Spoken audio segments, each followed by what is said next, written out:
There are many secrets in the Bible. Some of them are right in front of our noses all the time, and they're still secrets. And some of them open up and invite you to be a spectator to one of the great worldwide secrets ever known. You may have read it many times, and you were impressed, and it said one thing or another. Perhaps now it may say still another thing to you. Before Abraham was, I am.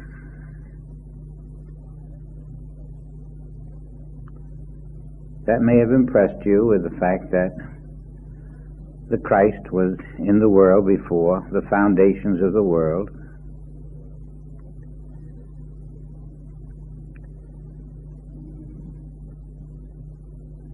And he was. That he was not born in his mother's womb. And that's true. But it reveals many other things.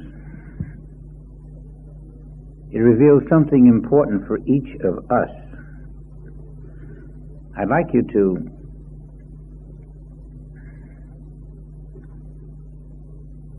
see now and to experience the fact that you are not where your body appears. See what comes of that, please, as you meditate on the fact that I am not where my body is. Because if you were, you'd be a very limited person, a very limited spirit, and there is no such thing. That's the beginning of our understanding of before Abraham was, I am. Where you are, the question is the you, where you are. How do you interpret that? Where are you? Do you think in terms of my body or my soul? If you're where your body is, that's the problem. That's the limitation. Let's try to rise now above the material body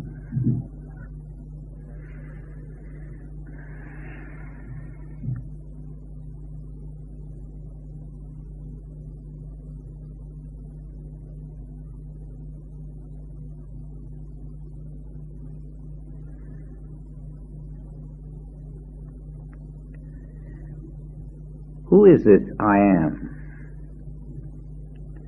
Is it Jesus?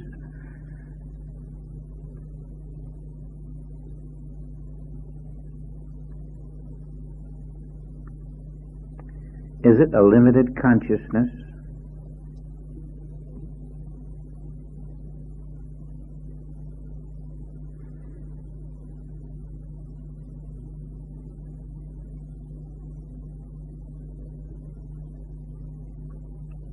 Before Abraham was, I am.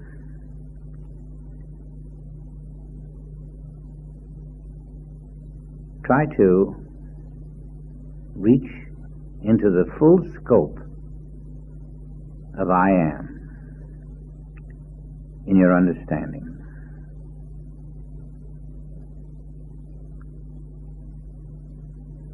And realize that there was an individual, a Christ, who knew he was I am. And know the full scope of that word. And then try to crucify it. You see, hearing from another individual than anything we had ever known. I am is not body size. I am is infinite. And I am is Christ universal. And Christ universal was not a man who could be buried. Now, what's the importance of that?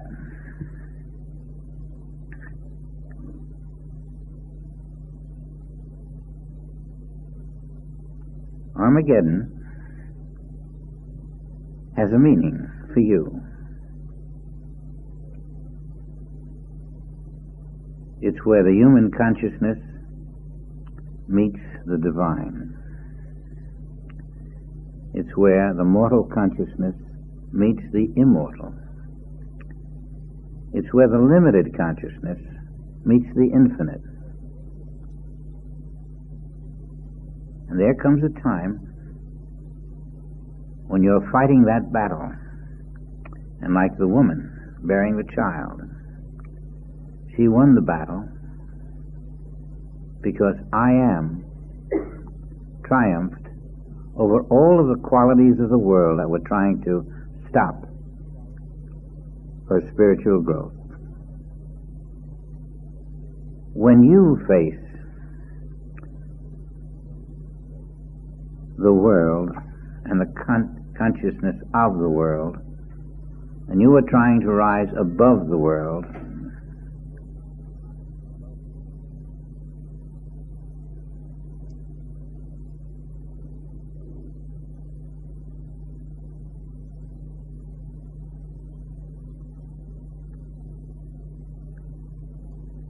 that battle is fought by each individual. The attempt to find the infinite consciousness and to live outside of the finite consciousness. The battle between the infinite consciousness and the finite, for you, is Armageddon.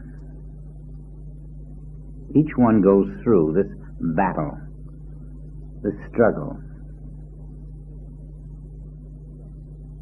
There's no collective Armageddon. It's an individual battle. Each of us battles with the same foe. We're trying to attain our infinite consciousness. But there's a thing to be learned from it,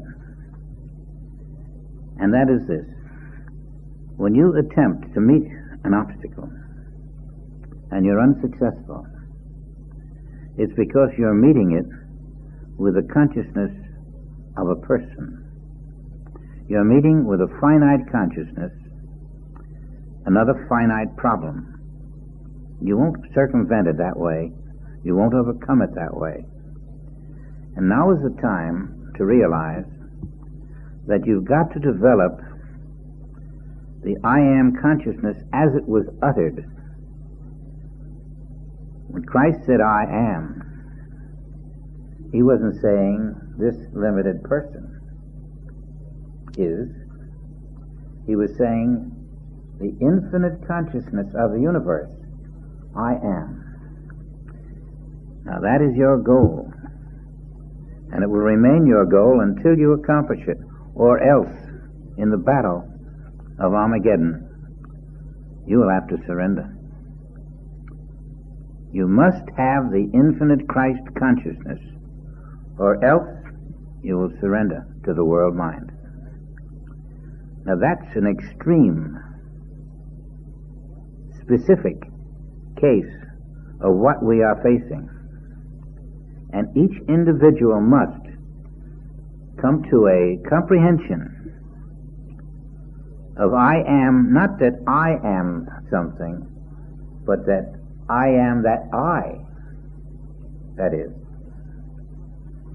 My consciousness is infinite, and I cannot any longer stay in a finite consciousness. And when we have a little exercise that says, find yourself not where your body is, not in that same place. That's the beginning of finding the I am consciousness. So I want you to take it very seriously, because there are some among us who are going to achieve this.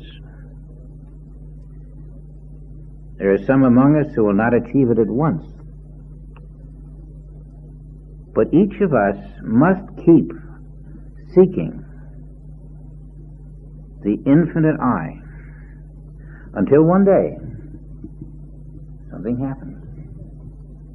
You just get the tail end of it, or the hem of the robe, but you get a start up the ladder. And I tell you, it's a struggle all the way. But you've got to make that struggle.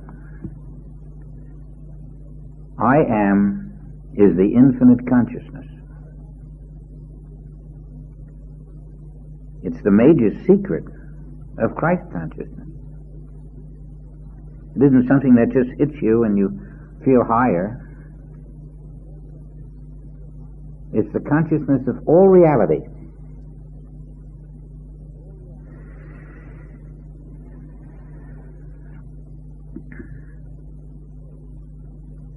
And when we hear that simple phrase in the Bible, before Abraham was, I am, we hear the past, the present, and the future in I am. We hear all of spirit in I am. We hear divine law in I am. We hear the entire presence, the infinite presence of God. Infinite power, infinite intelligence, infinite harmony, infinite love. The complete, infinite universe is in those two words. When they are realized, we can speak them all day. Means nothing. When they are realized. And if you will make that not a daily tussle, but a frequent tussle, so that you are constantly looking to expand your I am consciousness, you will see that there is nothing that even approaches the success of that awareness. David looked at Goliath, but David was in the I am consciousness. Goliath was nothing.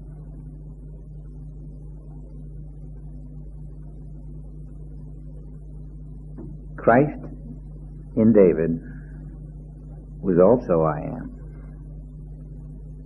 So you see, it's not confined to Jesus. It's the full reality of the universe. And when you touch it,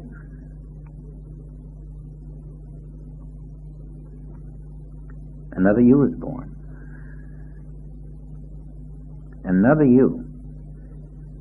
Divine. Now I believe that that's within the reach of every individual, or it would not be exposed to us. We pass it by, but it's still there. And when we stop and look and become conscious of the scope, we know we have been given one of the priceless pearls of the Bible. I don't know who on earth is conscious of I am, or how many people. I just know that I must go to I am until I get there. Nothing is more important. And there will be times when you feel that a new window is open. There will be times when you feel like you've got two left feet. But every time you attempt to find I am, you're getting closer. Now we're going to try. We're not where our body is. We have to find where I am is. That's where we are. And I can't find any place in the universe where I am is not. What an assignment. To be where I am is, and I am is everywhere.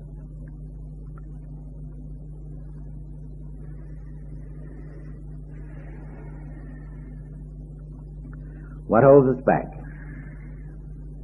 Well, there's a world mind, and it's going to fight. It doesn't want to lose control. It has the control of your mind. When you find I am, you're going to be free of the world mind. So it's going to battle. Now you're in the Armageddon battle.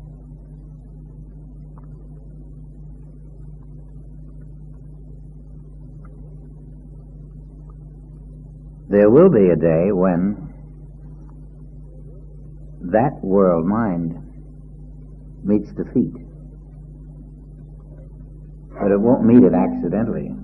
Hello?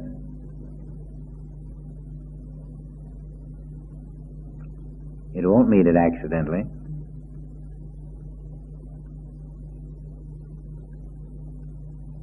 It will meet it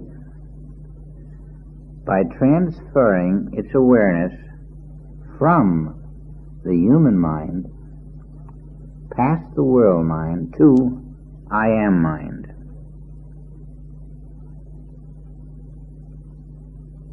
That is what Jesus meant when he said, I have overcome the world. I am in the I am mind.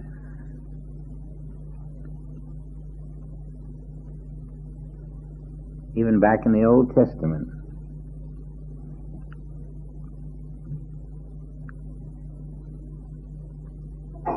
when they had wars, they produced miracles, nations were conquered with vast armies, and a man with very few people at his disposal was in the I am consciousness, and he disposed of vast armies.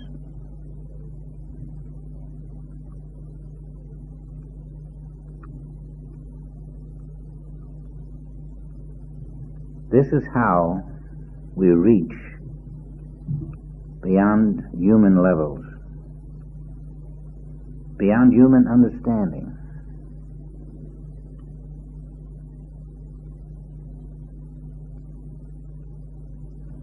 Now let yourself find yourself. Leave your body behind.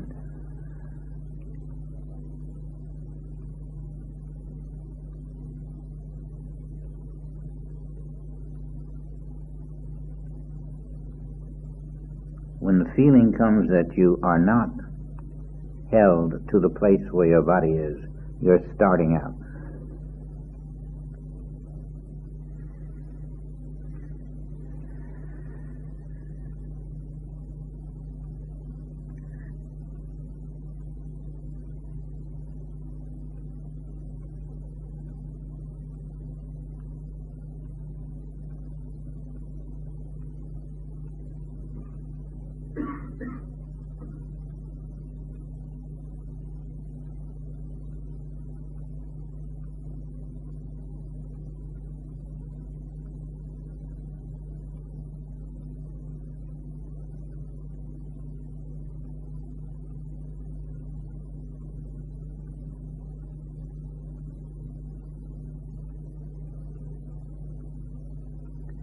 It's very possible at this point that you feel the existence of your spiritual body, that you have come into the awareness of it, in which case you're out of your physical body. But if you haven't, just stay a bit longer.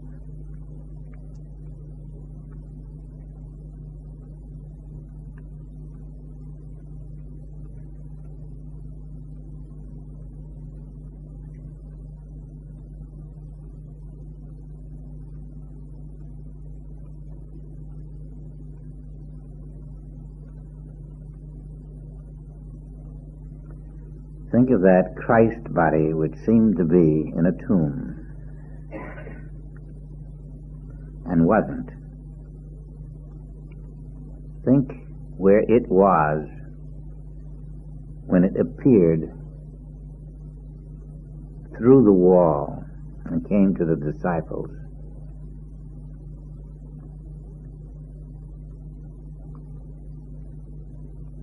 The body came, but there was no one in it.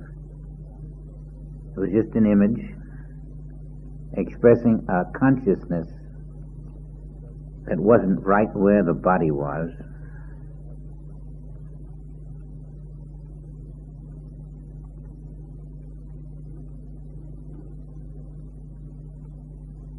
That appearance of body came from the infinite and appeared only to men as they could see. Had they had a different consciousness, the body that came through the wall would have looked different than it did. They weren't looking at the body of Christ. They were looking at an image made in their own minds.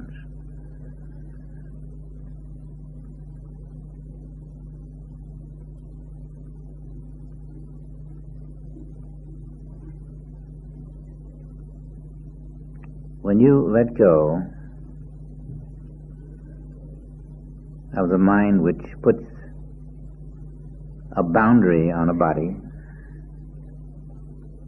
you will make great strides.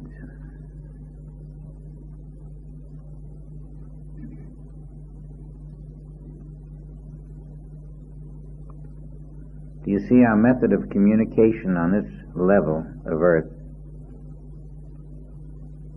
is by what we can feel in the invisible. The scope of our feeling determines the length and the width of the things we see.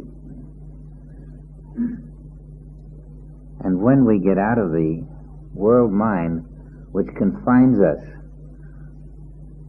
to its recreation of time and space, then we are not bound by time and space.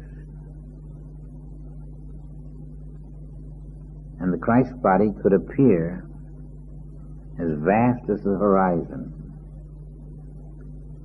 as it did to John, Peter, and James when he made his transfiguration.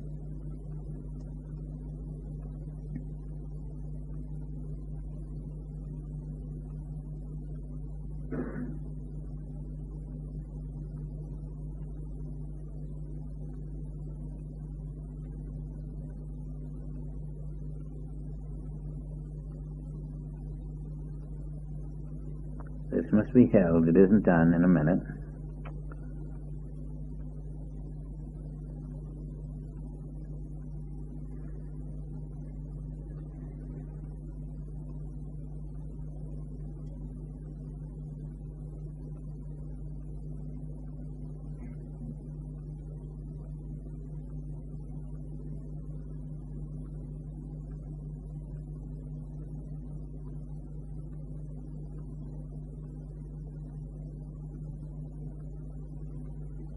There are people who, as they're dwelling in this level,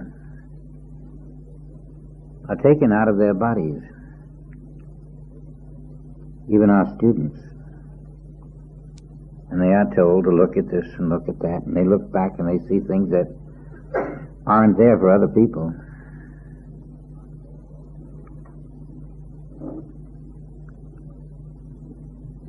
And we hear stories even within this seminar of things that have been seen, but not by the eyes of man. These individuals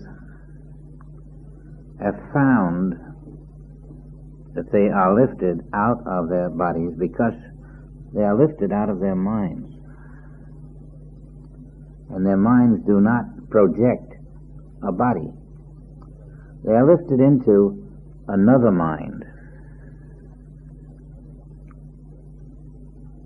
And that mind shows them different objects, but they are invisible objects.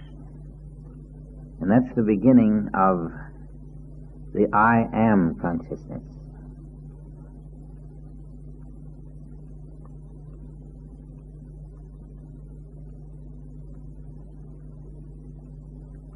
Whenever a vision comes to you and captivates you totally, you're out of your human mind. You're in the Christ mind, sometimes briefly, sometimes for a long period, and sometimes it seems longer than it is.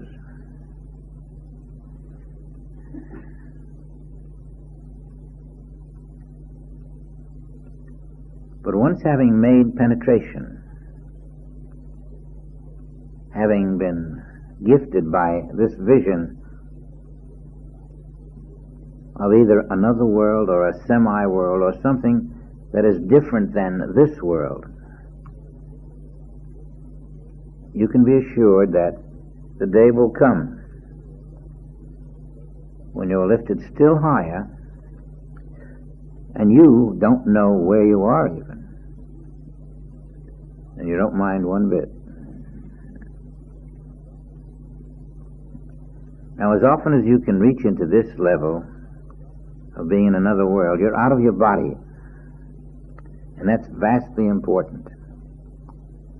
Because you're out of your body, you're out of human identification. And there's a very good chance that you'll stay in a little longer and become more used to it. You'll find that a brief time in humanhood can be an hour or two within. And you'll perceive many things in that space of time. And it'll just be a 2 or 3 minute and you won't know it because it seems like hours.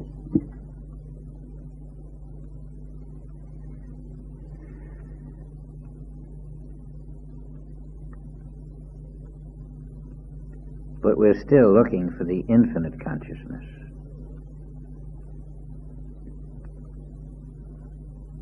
As you dwell in this area, as you find the comfort of it, you'll notice that you'd rather be in it than not. That there's no conflicts, no warfare. And it is revelatory of new things. But there are things that have physical proportions. You see things, but they're not solid. They look solid. You think of them at the time of seeing them as solid, but it's spiritual imagery.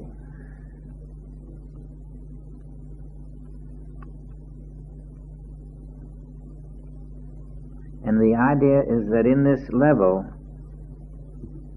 you receive divine communication,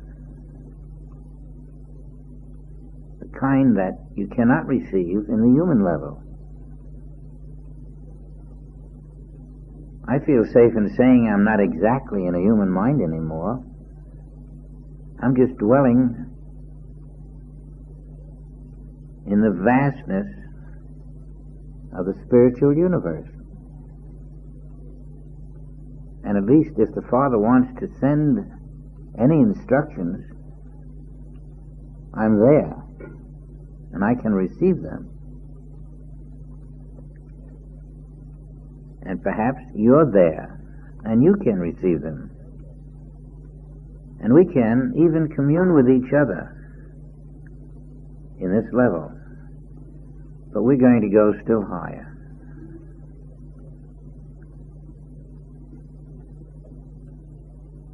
We're in, you might say, a moderate level of the I am consciousness, where if I received anything from the infinite, I view it a little differently than I would in the human sphere. There's nothing I can receive that will be unfriendly, nothing that can be discordant. Everything has the same texture or feeling of harmony about it. And as you rest there, you're simply a receiver for what divine consciousness sends out.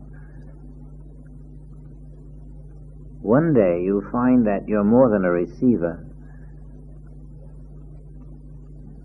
The divine consciousness absorbs you and you become divine consciousness. You see, that's when you're getting to the point of being I am. When you are divine consciousness and you have felt the scope of infinity within you, then I am is the infinite Christ in you. And from that level of awareness, you judge all things aright.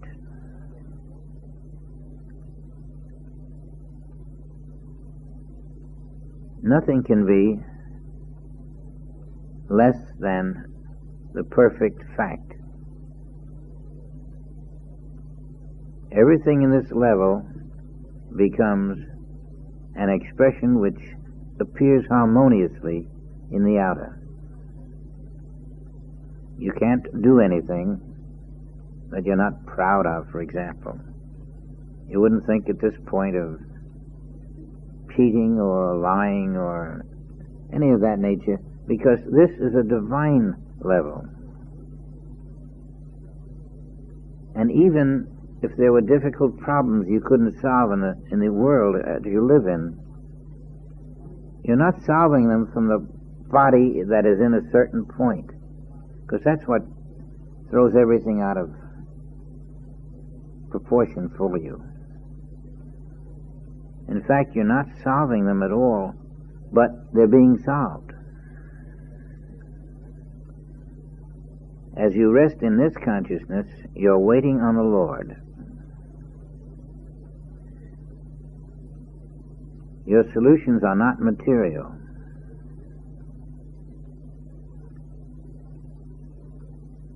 You are absorbing the full glory of perfect spirit.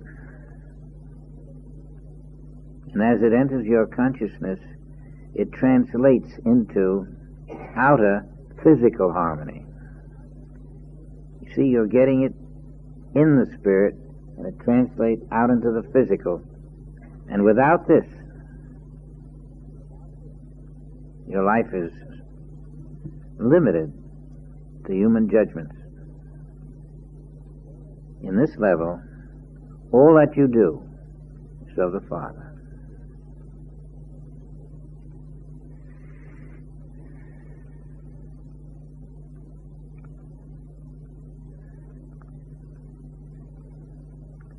Now let's try to go higher.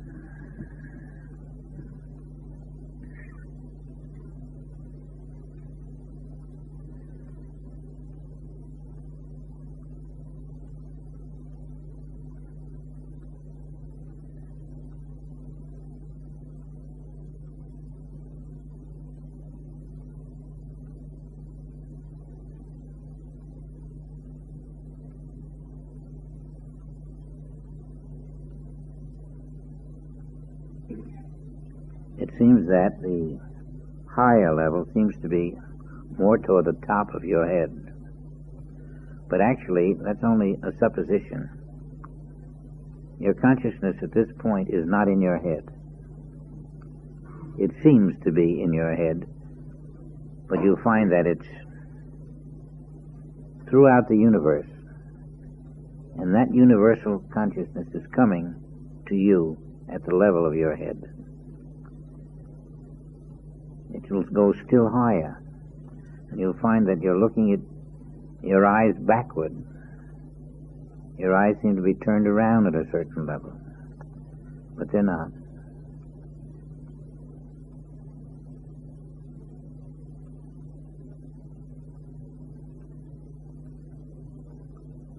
Do you see how your scope is? Anything can happen. You are everywhere. You are tuning to the everywhere universe of the Father, and whatever is necessary for your experience is relayed instantly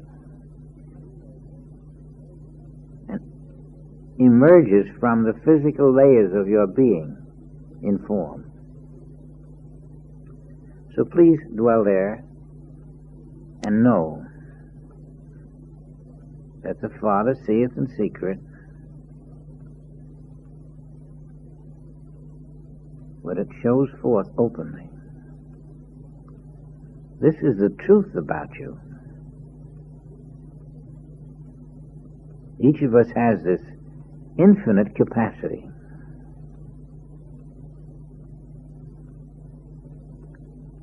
And as we develop through this method, we go deeper and further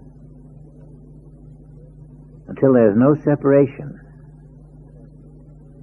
until we actually leave the body, leave the head,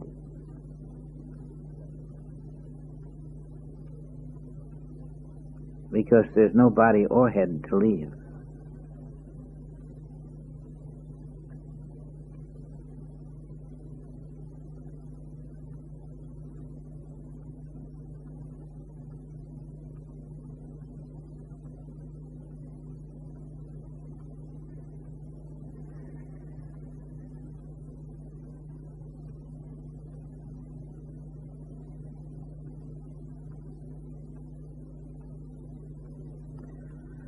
I could give you a problem now, which would be a problem in the world, and you'd say, well, that's simple.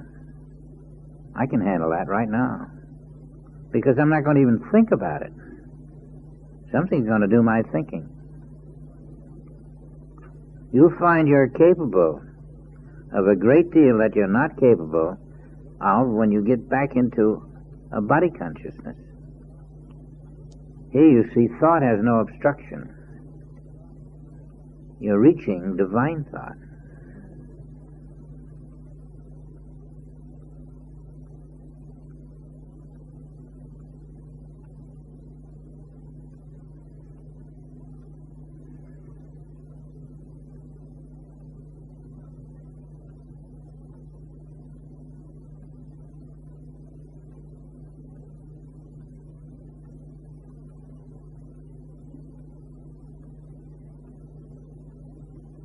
It feels as if you're working from the brain, which may be just a limited sphere, and there's a funnel coming into it, which is wide, and that funnel comes into that little brain.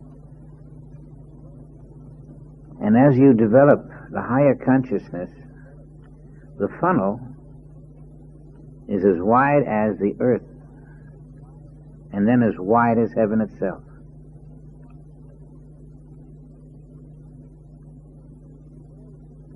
And you find all of the divine law is working in that area in a miraculous way. You may think you can see things that you couldn't see at all at one time. You may think that the riddles of the universe are known to you.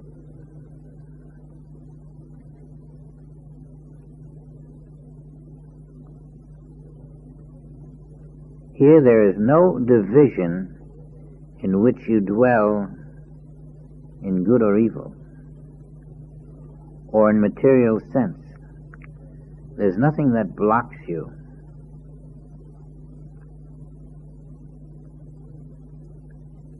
Here your future becomes your present.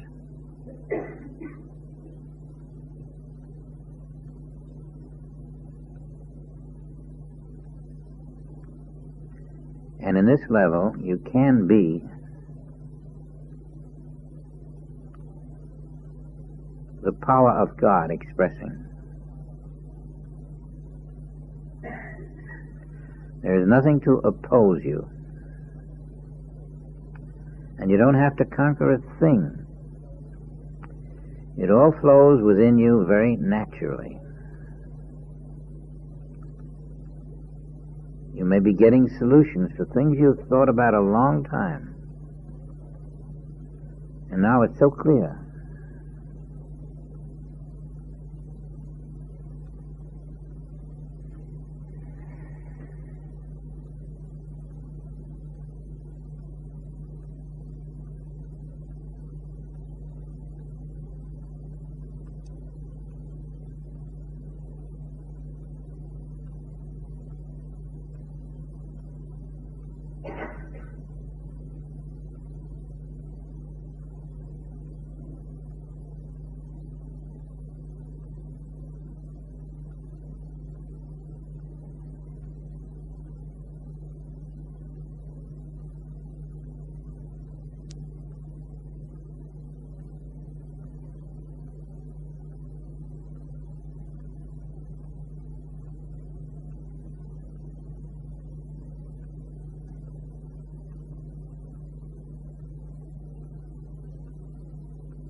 Isn't it peculiar?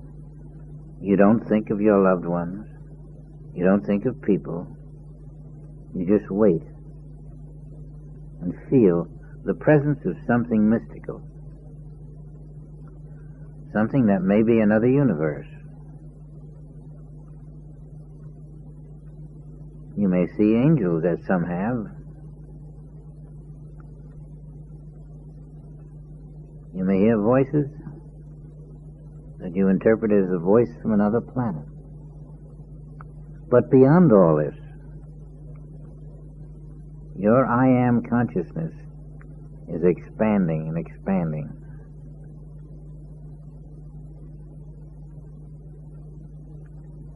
And when you say I Am, it won't mean what it meant before.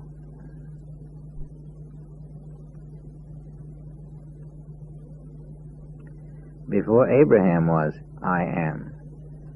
Has your I Am consciousness reached before Abraham? Is all of that universe coming into you? Someday it will.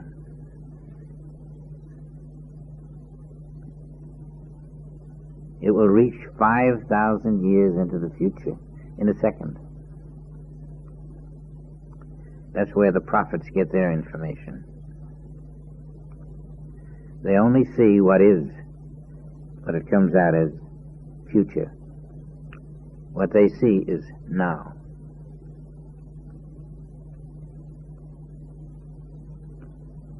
This is the way you can solve problems. Because when solutions come from this level, they'll not only help you, but they'll help the people who are involved in your solution. They won't give one side of an argument. They descend into reality.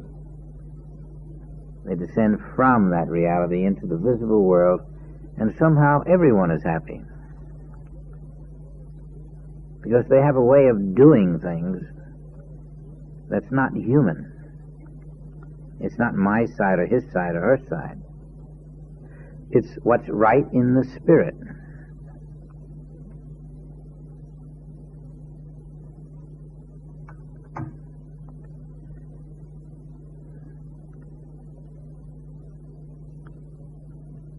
Could we stay in this instead of taking an intermission? Let's try. It took 2 minutes to have a 45, 50 minutes pass. That's because we were not in time. Now we'll rest again. Stay there.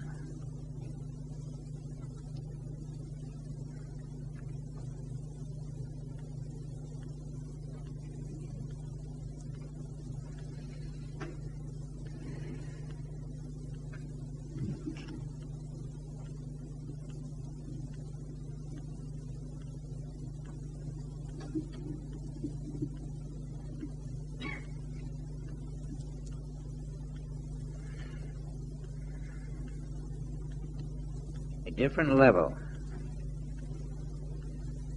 different level thought from the divine.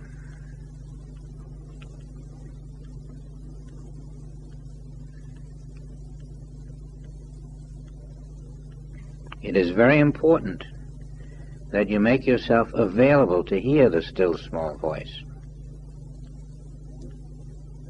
It carries with it the government of God. Any solution it makes is always perfect.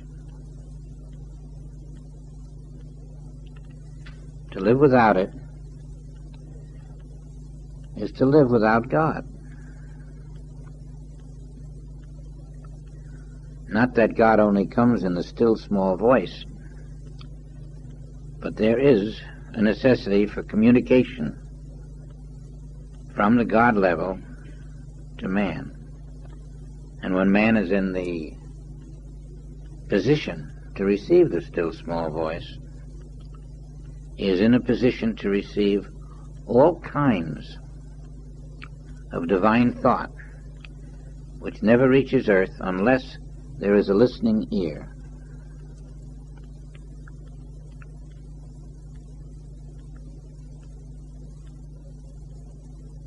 Let him who has an ear hear what Spirit has to say.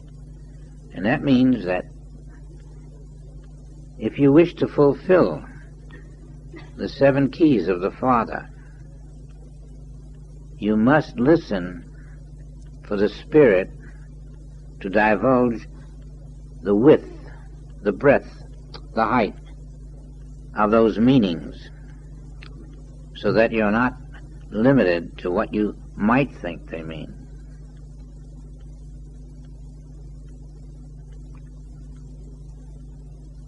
Jesus Christ was an open channel.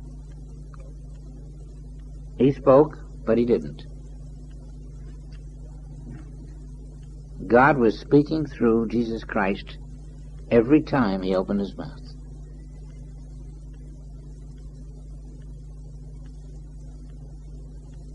God spoke through Jesus Christ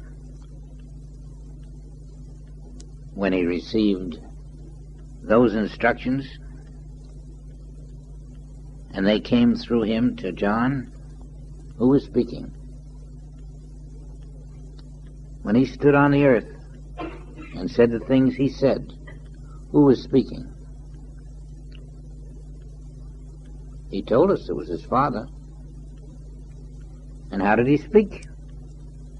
He spoke through his I am consciousness. An instantaneous translation of divine thought into words.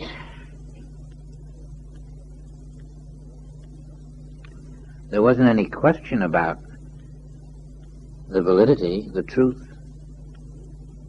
And if men only knew, they would have laid down everything, got on their knees and said thank you. There wasn't a thing he could say to them that wouldn't be good and right for them.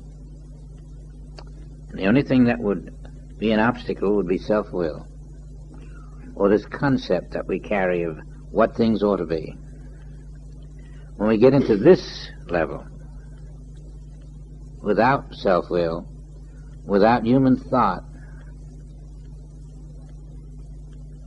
without human concept, we have nothing to oppose the will of the Father.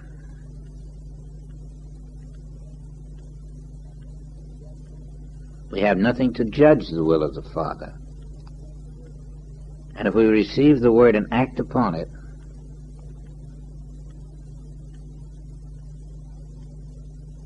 without judging it, we will find that our action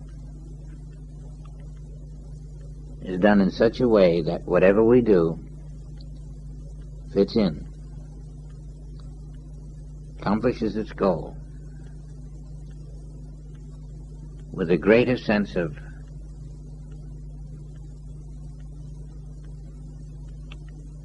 having achieved the target than we would have if we had worked on our own level of awareness.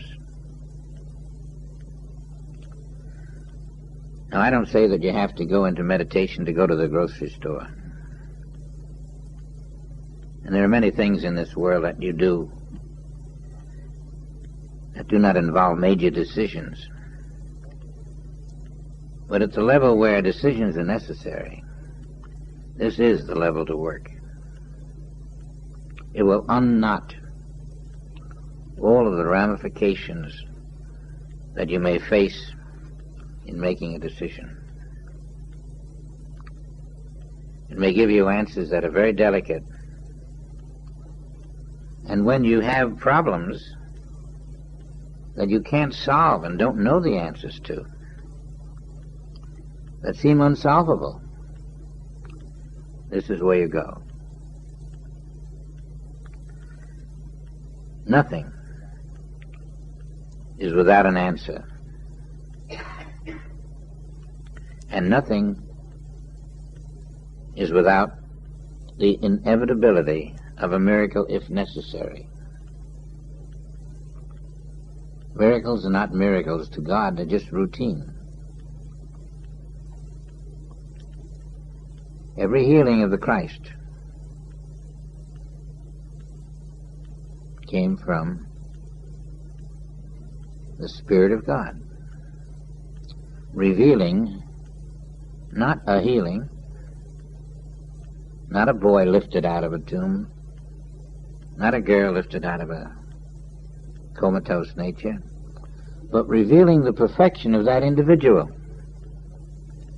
What we had seen was the error. There was nobody there like we had seen. The perfection of each individual was revealed through Jesus' consciousness.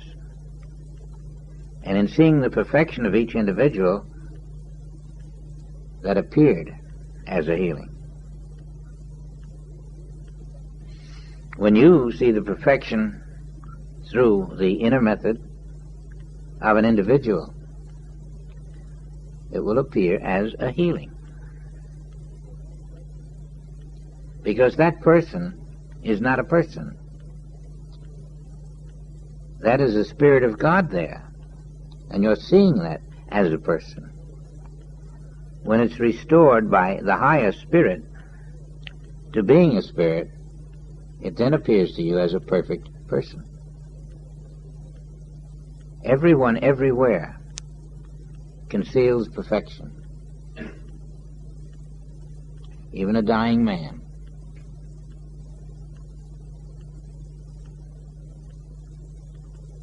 Some of the healings you've seen and heard about are surprising to many of us because we don't know how it's accomplished. We just don't know why. But we do know that when the person is an open consciousness and has not an army of concept,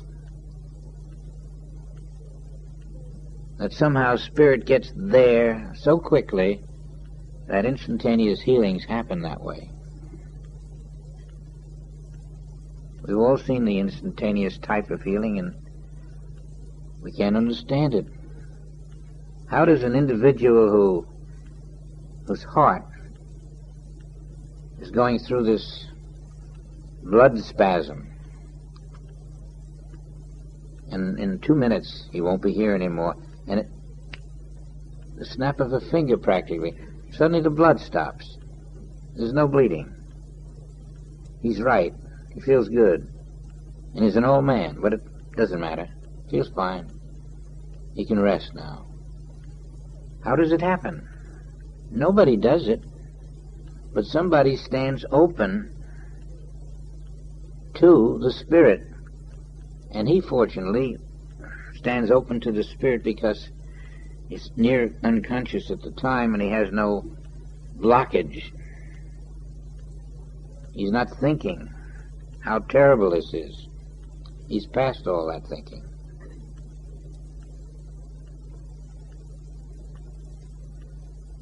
So we do have miracles.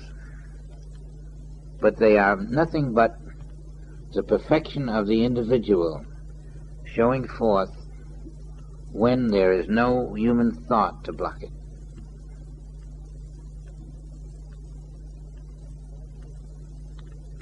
I'm glad you have an opportunity to dwell on the inner, because you will learn from that you can go past insolvable riddles in your life, and that no matter what stands in your way, it's only an illusion. And when you are able to get out of the human thought, which you may not think you have, but when you get out of thought and stand in the secret place of the Most High,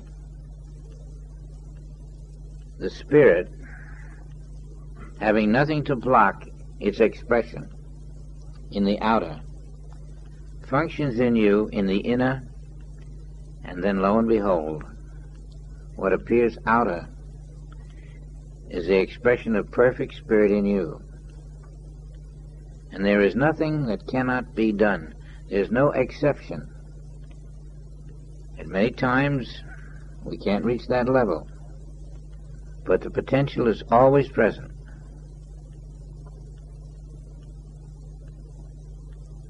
Now, if you think you have something wrong right now, I want you to join me in this inner expression. There are people here who are also in the inner, and we want to touch your consciousness as you become aware of the inner spirit and yield to it. As you learn that you are as accessible to Spirit as anyone in the universe.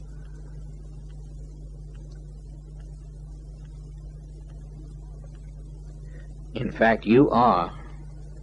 I am.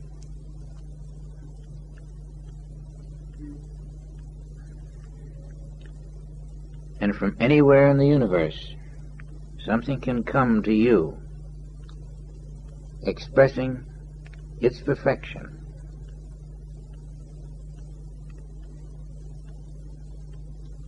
There is nothing that is beyond possibility.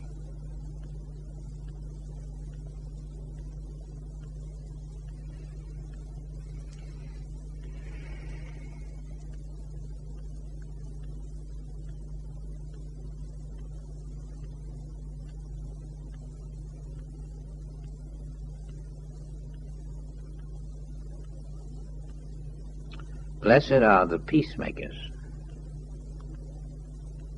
When we establish the realm of peace, the Spirit flows. Wherever it finds divine peace, it flows.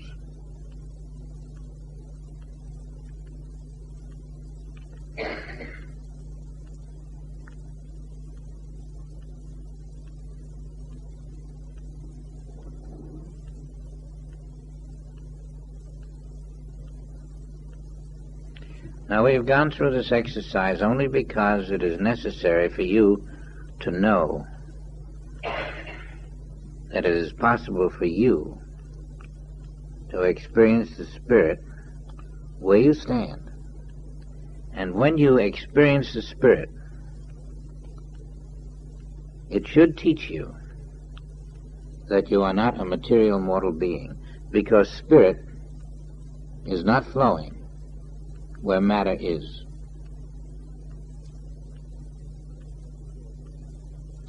There is no spirit and matter. If you have the flow of spirit within you, then you must realize that I am not a material being. And as you realize it, you are approaching the level where you will find eternity is within your grasp.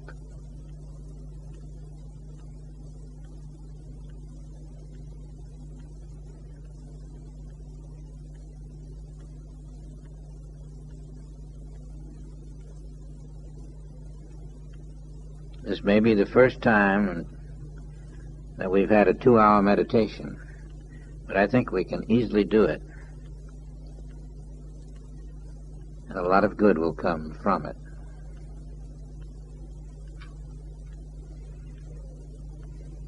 Now, don't despair if you haven't been able to hold it for 2 hours. Many people cannot at first. But you will live in this consciousness someday. You will actually live in the consciousness of spirit, which means what is now called meditation in the human sphere. But you will be living in that way, in that method, normally. So it won't hurt you if you fail to develop the full consciousness at once. It's important to become used to the fact that you must reach within and reach the Father within, and that the Christ of you being one with the Father, that's your weapon. That's what Revelation was all about. That's what the woman gave birth to. She gave birth to the Christ within, and she found the Christ, and she can commune with the Christ and give her life to the Christ, and the Christ can give her life. And that's what you're doing.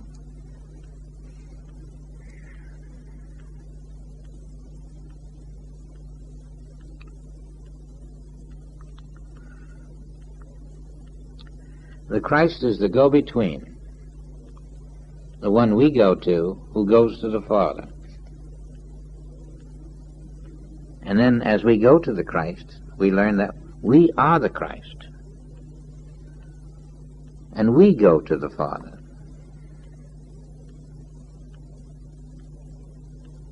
And I don't know any better place to go.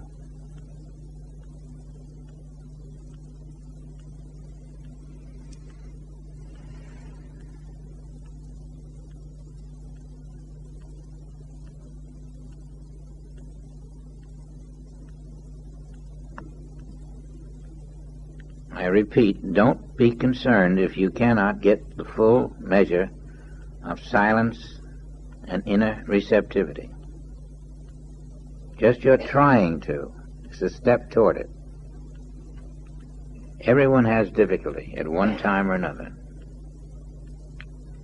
especially people who have never done it before. But this is your opportunity to learn to do it.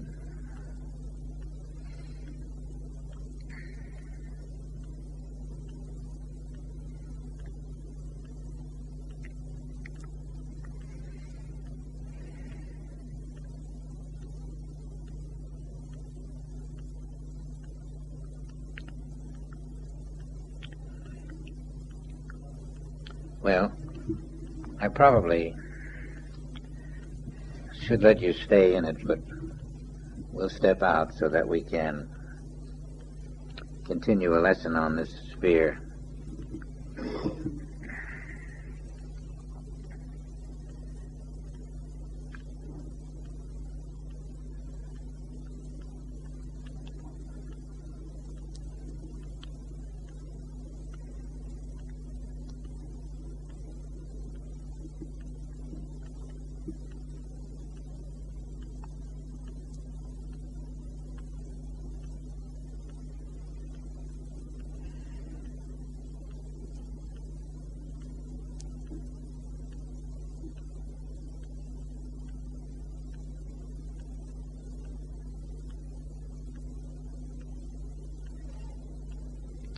It's rather strange, but what you don't hear on the tape is probably the most productive. And everybody buys tapes to hear things.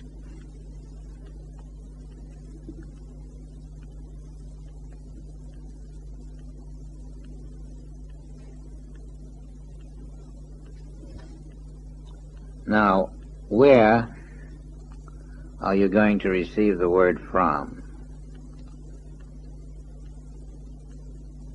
It may come from anywhere. It comes in the infinite spirit. It may localize as someone in Duluth, Minnesota, talking to you, or an idea that you will put into use in Duluth, Minnesota. Or it may be Pakistan. It can be anywhere. Space is nothing to the spirit. The spirit doesn't even recognize space. The infinite is where the spirit operates instantly. And you really are in touch, though you may not know it, with anywhere in infinity, instantly.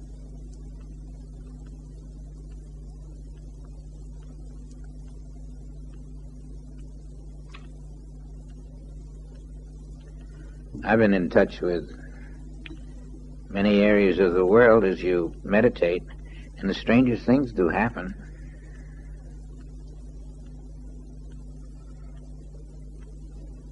You contact a person you didn't know on a battleship somewhere in the Pacific, and you didn't know he was there or it was there. But he's the one you have to get to, and somehow you do. And that makes something else possible, and all of that connection in the infinite. It starts in the infinite, in the invisible, and ends up as a connection with a person on a battleship. You don't know why or how, but it does. The invisible intelligence of the spirit is so incredible. And when we hear that it is omniscient, we discover that it truly is. And because of omnipresence, it is omniscient everywhere. And because of omnipotence, it can send whatever it wants to anywhere. You see how all things collaborate instantaneously.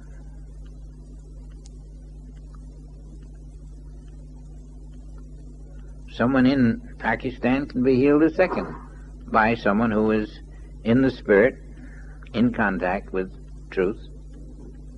Whatever passes from the spirit to Pakistan is certainly not here, but the same thing happens. The person who you meditate for is next to you, right next to you, closer than next to you, nearer than breathing, nearer than hands and feet, instantly. It's sort of like a telephone company with all these wires crossing each other. The telephone company might be a sort of a duplicate of what the infinite spirit is, but a duplicate in a very small way.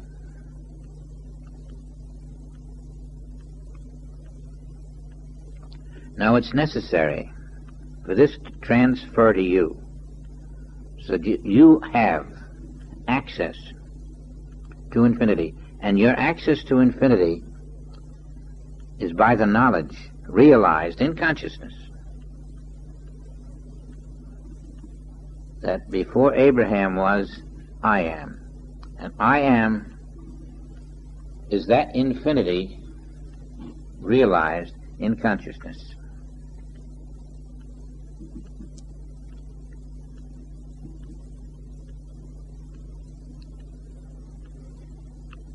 You may be drawing ideas from philosophers who lived years ago. You may find the secret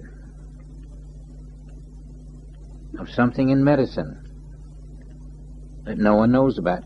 Instantaneously it comes to you from the invisible. You are in a position, when you have realized your I am consciousness, for all infinity to be operating through you. Nothing less than infinity can operate through you, because infinity is all there is. And it's one. It's one, so that it does operate as a unit.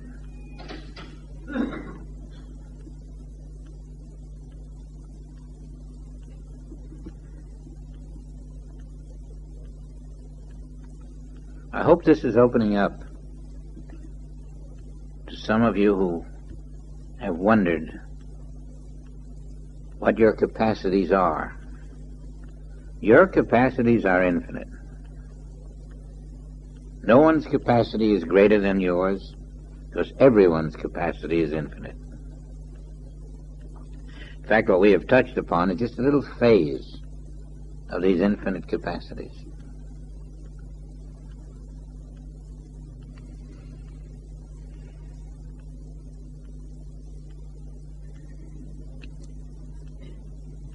In Revelation, this is not openly discussed, but the I Am consciousness is discussed. It is very rarely fully understood, and I probably don't understand it fully either. But the point of it is, you can't understand infinity. It eludes you. You can open to it, and it can increase and increase and increase until you know that you are the channel through which infinity operates.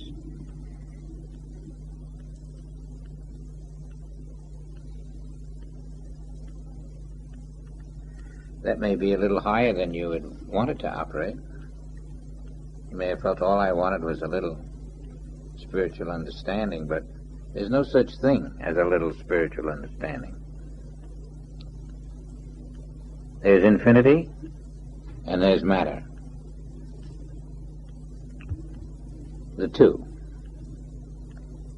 There's one which is real, and there's the other which is a level of consciousness which the human race has held on to.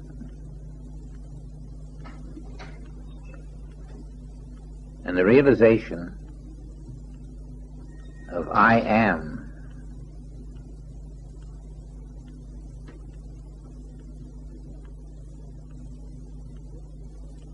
is going to lift you above the human race,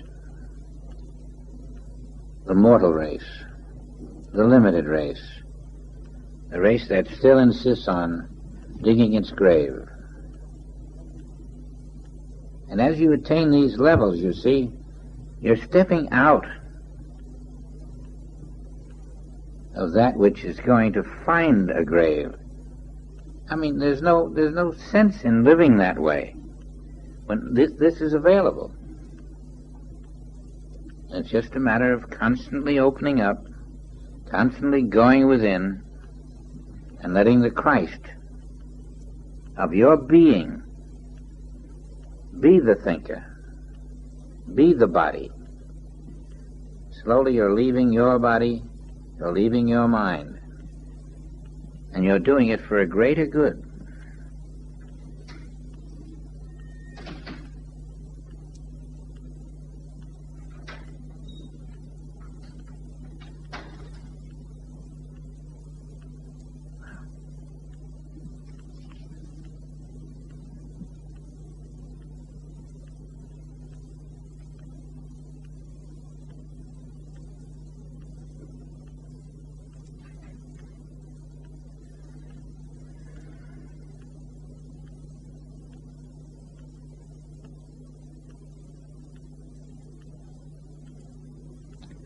It would be wise to look through the Bible, preferably in the book of John, and pick up the various times that Jesus uses the phrase I am. See what happens next. And you may have missed a big point that now becomes apparent to you.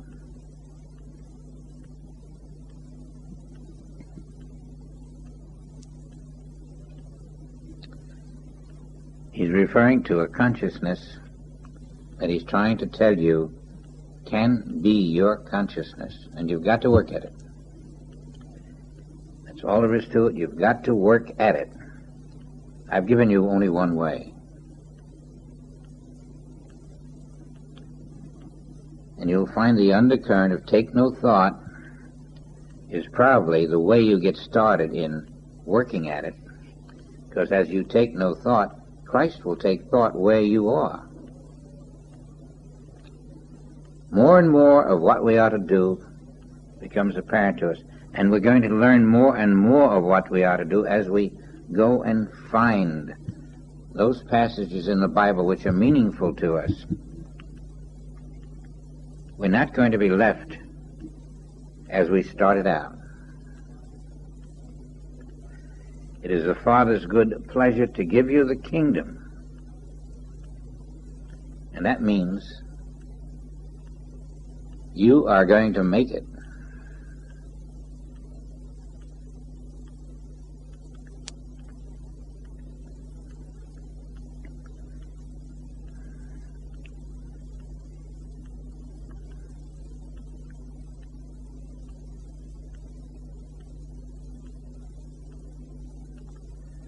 Now, there aren't many people needed to dwell with the Father. You don't have to have a tape group of 10 people or 5. You can have a tape group of 1. Whoever gets into the Father's kingdom has to do it on his own. It won't be a group effort. Each individual must walk in unescorted. And the only way he'll walk into that kingdom is in his invisible self. You won't just walk in and say, "Here I am." You'll have to learn how to get down to invisibility first.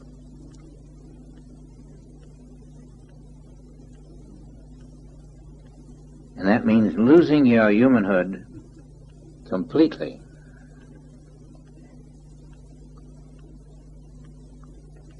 Sort of paradox.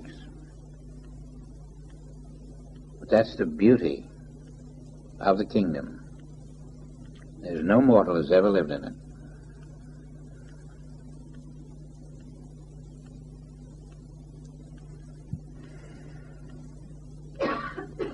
I repeat, you are immortal. And that should be your song of the Lamb. Again and again in the silence, reiterating the truth that you are immortal. And as you reiterate it, other facets of your immortality will become known to you. There will be a day when mortality is almost a dirty word.